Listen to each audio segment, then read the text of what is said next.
It feels so good to be back again on your TV screen after the Easter holiday. And of course, we'll always be here to give you all the happenings in the ever-exciting world of sports. My name is Brownson Uwana, your host, and lots of things to talk about. Now, while you were eating your chicken and rice in the Easter period, the world of sport was also very busy. And of course, we have some shake-up in the managerial position in the Nigerian coaching role, the vacant roles. And for us as sports pundits, analysts, journalists as well, it's sad, but we'll get to that. And also, Manchester United may be making that big announcement sometime soon. Who would be the next coach of Manchester United? Time will tell. But of course, it is done and dusted in the FA Cup because Chelsea will play in Liverpool, who put up a good show against Liverpool, one of their big rivals in the English Premier League. And of course, lots of stories making the rounds. Road to Roland Garros also on the radar. We'll give you that and much more after this break. Don't go away.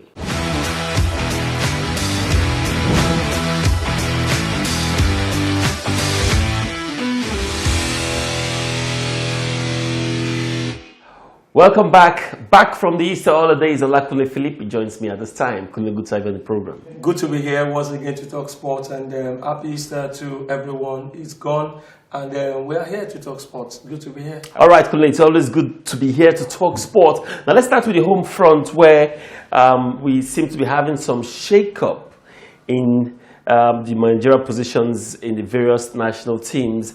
Now, let's start with the fact that we are hearing news from some sources, reliable sources, that Jose Pacero may soon be unveiled as a coach of Super Eagles. Yeah, exactly what we are getting to here, and it will be, I think, from the feelers we're getting, it has not been officially announced that we're getting $50,000. And he will be the one to pay his assistant. I don't know how that will eventually pan out. And also, you will have the likes of Salisu Yusuf, Emmanuel Amunike, and one certain Abdullah, who are going to be his assistant with Ikechi Romu as a goalkeeper trainer. We wait to see how things will pan out as far as that is concerned. For Jose Pacero, I think his record does not really match when you look at what some of us feel that we need at this time, because I think it's not about the personnel. Like we always say, we've got classical players, good players in our ranks right now. Arguably, we're one of the best countries, with the country with the highest number of top players in Africa at the moment. But sad and unfortunate, the managerial, the coaching has been a problem of the national team in recent time. And one would have felt, I remember the words of Larry Zamuje, he said, Nigeria does not need just an ordinary coach. We need a coach who is tactically sound, a coach who coaching Nigeria will not be his biggest assignment. And for Jose Pacero, he has no trophy. He has no. He has been the assistant coach of Real Madrid at some point in time, and also his biggest achievement was leading. I think it was Lisbon to the final of the Europa League against CSK Moscow, where he lost in that final. And at a point in time, I think when it was unveiled, I was announced. There was speculation that he was going to be unveiled as the coach of Al Ahly in 2015. The fans came out and said they don't like him and they don't want him.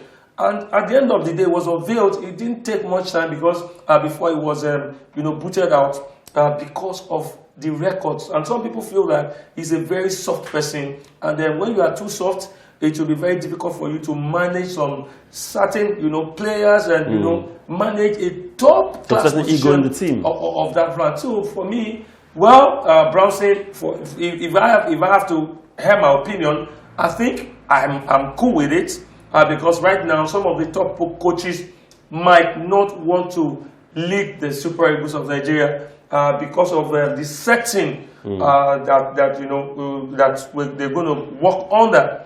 And some of the coaches, Brownson, and some of the coaches that we've had in the time past, I think we've never had a top-class coach handling the Super Eagles. We've never. had a top-class coach. So you think Peseiro has the pedigree? Yes, I think we have the personnel. Some of these foreign coaches will come to Nigeria, and even Gernot Rohr didn't have a good record. They didn't have, when you look at his credentials, coach Nigeria and some few peripheral countries, countries with no pedigree of, football pedigree. And he came to Nigeria, he came third in the final in the 2019 African Cup of Nations, also qualified us for the World Cup. So I think when these coaches come, even Clemens Wessel back in the days, they didn't have the credentials. Joe Bonfrey, Betty Vogt, and all of them, they didn't have. I think Betty Vogt had a bit of a credential at the point in time. I think he led a certain country to the quarterfinal of the World Cup before he was given the job in 1998, prior to the World Cup in 1998. So I think let's just hold on. Let the NFF do the needful. Let them make sure that, Peseiro is unveiled, because we have some games in hand. We have a game against Mexico and against Ecuador. And so we need the coach to tinker the team. So let's wait to see how things will go. For me, I think it's a good development. All right, so first, of course, a good development. But I don't know, maybe it's just me. I don't know what Salisu Yusuf have on NFF, because I still don't know why Salisu Yusuf keep making the assistant coaching crew. I do understand. If you go to NIS in Lagos, you see lots of young coaches begging for opportunity. We have a Salisu Yusuf who was caught on camera taking bribe. He was banned, immediately came back. NFF immediately reinstated Salisu Yusuf. Yeah. He served under, what's it called again? The sacked Gernot Rohr. Assistant to Eguavon. The same Salisu Yusuf, who I still don't understand what he has on the NFF, is still going to be assistant to the new coach. For me, I think at this point, we must pick up to say that Salisu Yusuf should be dropped from the next coaching crew that we're going to have. We have been talking, and Pinnick feels there's nothing anybody can do. Salisu Yusuf must have something on this NFF, Pinnick because there's nothing anybody absolutely can do. no reason. He's the president of the NFF, and he has the final say, and that's exactly what he's doing. For me, when you look at when Salisu Yusuf, some of his associates came out, after the allegation and all of that, he said when those representatives came to him about some certain players, he felt that some of these players were already a part and parcel of the team that he was handling at that time. I think it was the Chanigus, and there was no need. He also said one of his friends was also there, so he didn't know that it was looking like a setup or something. And at the end of the day, what I'm saying is, Salisu Yusuf should be dropped from the next. If Nigerian future, Pinnick has killed our football enough. But bringing Salisu Yusuf... I'm happy this is actually coming. This is actually coming from you. Salisu Yusuf being part of the next coaching crew is another disaster for Nigerian football. I think one thing at this point, I think people, stakeholders need to stand up and speak against his inclusion. The NFF, under the auspices of Amaju Pinnick, feels that there is nothing wrong with what happened with the scandal surrounding Salisu Yusuf. They feel that there's nothing. That is why they are very bold. I remember the case of Kwesi Yantaki, the former president of the Ghanaian Football Federation. When the allegation came, it was obvious that he actually took bribe, and he came out to apologize. He apologized and resigned honorably. And after that, he was banned from all football-related activities by FIFA, I think, for a certain period. I don't know. I can't really remember right now. But the man accepted. But right there in Nigeria, even when you take bribe, even when you are caught right on camera, they will still deny. I think I'm disappointed. It's sad. These are things that we get to see, and you begin to wonder the credibility of those that are our heads. The likes of Pinnick and the rest of them do not see anything wrong. That's if you are reinstating. Immediately the suspension, came to an end. Immediately the time elapsed. You brought him back, and you forced him on the coaches, because I think it's more or less like forcing the man on them. They feel that there is nothing wrong, and definitely when you check what kind of credibility, what kind of integrity does Pinnick and the rest of the NFF has. It's shameful at this point. I mean, to even think that NFF is considering putting Salisu Yusuf with the new coach, No, it's a shame. It's a shame on our football. I'm sure we'll still come back to that because he has been given a contract. Yeah, I mean, I was moving to that because the same Salisu Yusuf has been named the coach of the home base Eagles. Again, Salisu Yusuf. Now that doesn't shock me. That doesn't shock me. No, Branson, let's not get it. Now this is the one that even got me. That Ladan Boso has been named as the under 20 coach, and he has invited 40. Ladan Boso, Kule, that's under 20 tournament. What we're doing is recycling. We are recycling same old personnel. Even in Nigeria, he has no after the 20 job. What has Ladan Boso achieved in Nigerian football? Has he coached any other club that won any title? I don't know. Maybe Pinnick and the rest of them does not see things the way we see them. I think the man is just concerned about how he gets a top job with the FIFA, with Infantino. We know he's friends with Infantino and all of that. That's none of our business. That's his own personal chasing, his own personal glory. Because I think that some of the things, even despite the fact that he's a top person with FIFA, he has an appointment with them, that automatically puts him as also a committee member of CAF.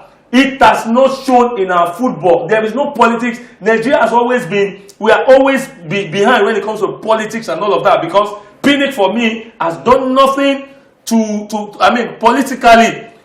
I look at Nigerian football and I pity the future of our football with the kind of people we have running football in this country. I wonder. It's sad. Ladan Boso has been there for over a decade. It's been one way or the other. They bring him in, they take him out.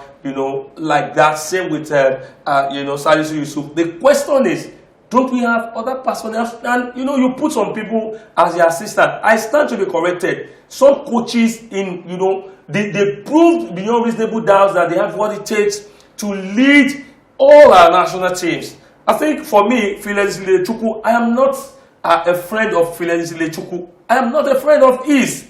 We've barely talked a few times, but I tell you, Fidelis Ilechukwu is a very tactically sound coach. These are the kind of young coaches that we need to reintegrate into the fold. We need to keep Salisu Yusuf. Not Salisu Yusuf, Ladan Boso. These guys does not know. And when you watch, at the point in time when Ladan Boso was the coach of the under 20, we saw we're playing clueless football. You play and you're bringing the same coach back. The players will not. Some people beyond unofficially. There's this news that we always hear at that time that probably some players said, players alleged that they were told to bring a certain, all of those things always imagine from their accounts. This coaching selection can form a whole show, but let's move on because we have other things to talk about. But it's sad. However, Nduka Obade has been named coach of the under-17 team. I mean, we've seen development. Yeah, he's been involved in the development of other under-17 teams. Absolutely. Now having the sole right to handle this team, as much as we say good development, but let's hear what he will bring to the table as far as that's concerned. But for the record, Salisu Yusuf shouldn't make up the next coaching crew. I hope NFF listens to that. All right, let's move on. NPFL is absolutely buzzing. Few games to go, as well as much as we're also counting down to the end of European season. I think we must give kudos to the Nigerian Professional Football League. It started quite late. Absolutely. We thought the league was going to drag for too long, but they've kept up to the weekdays fixtures. Yeah, it's kind of hectic, but so far. No bad reports so far. Yeah, no bad reports so far. So good. It's been absolutely buzzing. The matches are going as planned. We're talking about the match day 23 of the NPFL, where we saw a chaos happening. Katsina United against Kano Pillars. I was sad of that. Kano Pillars were just returning from. After they were banished 2 years ago, and they were just returning to the Sonny Abacha Stadium, and unfortunately, there was an invasion again. The fans, attacked the boss of Katsina United, and they vandalized it. And by virtue of that, they had to end the game in the second minute, while the game was still in the goalless draw. Unfortunately, the heavy armor of the LMC has fallen on Kano Pillars already. 3 points has been deducted from the number of points they've accrued so far, and also they're going to be paying a sum of 9 million naira as fine to the LMC, while they've also been told to either they repair the bus that have been vandalized or they buy a new one. So that's a good way to go. This is the first time in a very long time that we're getting to see, encroachment, attack from the fans, and it's very sad. The Side Mesugida fans are known for that. Even I think there's need to really call the fans and orientate them that football is just a round like that game. It's a friendly game. It's not a do or die affair. It's not. It shouldn't lead to. People should not have the impression that if we don't win this game, some things are going to happen to some certain things. I think the orientation of the fans need to be changed. So for me, this will act as deterrent to other teams who will also they will understand the fact that the fans need to be cautioned. They need to be oriented them that encroachment or attack on the opposition team will lead to heavy fine. And it's totally unacceptable. Absolutely. And we also heard from very good feelers that the remaining 8 minutes of the game would be played in Abuja. Let's see how well that goes. On that note, let's take a very quick break. When we come back, more stories to come. Don't go away.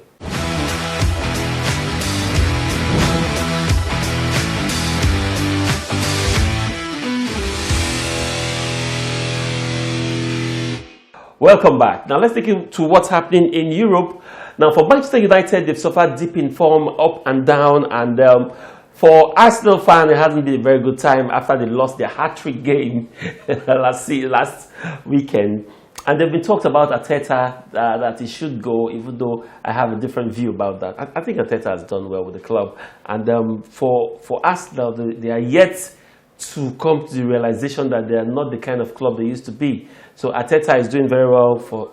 Browson, you don't see. Come on, you don't take up the job. When I remember when Jose Mourinho took up the job of Tottenham. We know Tottenham are perennial underachievers. Do we call them underachievers? They don't change. They don't. I mean, they are ambitious. They don't have ambition. Yeah. They just get the players. Some players that are probably average and all of that, and they bring them on. They compete, and at the end of the day, probably they get to qualify for the Champions League. But Mourinho now signing for them, we felt, look, if you are signing for, he was a step backward in his career. A step backward. So I think if Arteta knows that he didn't have what it takes to lead Arsenal to glory, because last season Arsenal was the busiest in the transfer market. Sorry, let me hold you there. I think Arsenal fans are being unnecessarily too critical on Arteta. How? Yeah, if you look at what Arteta had done with that team, they started poorly, right? Yeah. And then he went on the winning streak. The guy just lost 3 straight games, and you're asking for him to go. I think it's unfair on the young man. Bronson, what is the point? Don't forget, he still got 2 games in hand. 2 games in hand. 2 games in Those hand. 2 games in hand that's 6 points. Is it 2 games or 1 game at hand against Chelsea? How is that team with the absence of the Ghanaian Thomas Partey, who is injured, going to win that game against Chelsea? It's going to be very difficult right now. I think one of the things affecting Arsenal right now is the fact that, before the injury of Thomas Partey has been in devastating form, and he has been pushing, he has been leading the team, and by excellence, by example. But unfortunately, after the injury, the team has been struggling, and no thanks to some of the top players we feel could have gotten the job done, could have really stepped into these shoes. They are not living up to billing. So I think for me, Arteta should understand. He said he's going to lead, at the point in time, the Arteta project and all of that. And he said, okay, he's going to qualify the team for the Champions League. It will be sad. This is just his second season. It will be sad. He's still on course to achieve all of that. The team that I'm actually scared of is Tottenham Hotspur. For Manchester United, I think that we are both in the same... at par. Now, talking about Manchester United, it's almost a done deal. We hear that announcement will be made anytime soon. Erik ten Hag would be announced, according to report, as the coach of Manchester United, and we hear that he's already penciling down some couple of players that will be coming with him. Yeah, it's very expedient. I think Manchester United really needs to, get rid of Rangnick. It's just an interim basis. So I think securing the service of Ten Hag is a good one for the team. Looking at the antecedent of the coach, he's been absolutely fantastic, winning 2 league titles, 4 that's Eredivisie twice, and also winning a league cup, titles twice as well. So I think coming into Manchester United, and one philosophy I love about this coach is the fact that he loves to have young players around his run. So some of the players who are old might just be sold off. They might be required. It might be declared surplus to requirements. So let's see how things will pan out. I think there's need for a coach. One problem that's actually been happening, that has been the greatest undoing of Manchester United, has always been coaching. In terms of personnel, they sign in players, top players, week in, week out. Branson, remember, we said before the season started, we said it will be difficult for any team to beat Manchester United this season. What is happening with the team? I mean, your guess, so sad that, your guess is as good as mine. But if there's anything Eric Ten Hag can count on me on, I can recommend players that need to leave the club as soon as possible. Paul Pogba number 1. I know you. Paul Pogba is top of. I mean, Paul Pogba should have left during the time of Mourinho. Absolutely. When I said that, he has offered absolutely nothing. When I said that, a lot of people said I hated Paul Pogba. I didn't. As well. I analyzed the way he played and how he has influenced the team negatively, and that's what we are still seeing. I think Maguire should also. Maguire, Rashford. I mean, the list is endless. Yeah. By the time I finish my analysis, but Bruno should stay. No, Fernandes still got a place. I think he's suffering from I don't want to say tactical inefficiency of this coach, but let's leave it at that. Also, now sad one, because Burnley sacked Sean Dyche after 10 years with the senior. I want to say national side, but with the senior team, and 10 years with the under 20. I mean, together he has spent 20 years with the club, but of course, 20 years marriage crashed after the team went on a losing streak. I mean, as a manager, you're as good as your last game. Yeah, you're as good as your last game. But when you look at the personnel, on ground to get the job done for the coach, you really have your reservations. And someone said, "Look, this is sad. This is unbelievable. You don't even you have not made the personnel available. How many players have you signed? How many top players does Burnley has? How many top players? What kind of budget do you have for the coach?" And right now, the coach is in the 18th position, and you are getting him sacked. Why come the coaches are always the ones with, that get all the aspersion and all of that? What happens to the management? Now, to buttress what you said, you see Newcastle United, they were in that position, was it December? Yeah, December. They went to the market in January, signed a couple of top players. I mean, now they're out of the relegation. So, most of the vituperations, the aspersions goes to the coaches, but people forget that the management are there. When you release the money and the players are signed, and when the coaches are not getting the result, then you can ask questions. This coach led the team back to the Premier League on 2 different occasions. And at the point in time, I think Burnley was 7th, finished 7th on the Premier League table. I think about 3 They went to Europa League. They went to Europa League that season. So come on, this is the coach you're sacking. You're not bringing in, the finances, the money. You don't even have a good budget for him, and you want him to work with these coaches, and you are getting him sacked. I tell you, because he's not getting the results. A former Manchester United coach is still vacant. He can't get the job. Now let's leave football a bit and talk about road to Roland Garros. It's getting very, very strong. Now, one player has been doing well. He's making statements. Now, not just statements. Those statements have been bold, and I think top players have heard those statements loud and clear. Tsitsipas has come very close to win some big titles, but he's picking up those masters. And I think, if you look at how former world number 1 Djokovic has crashed after the Australian Open controversy, came back 2 masters, and he has crashed one ATP, 1 master.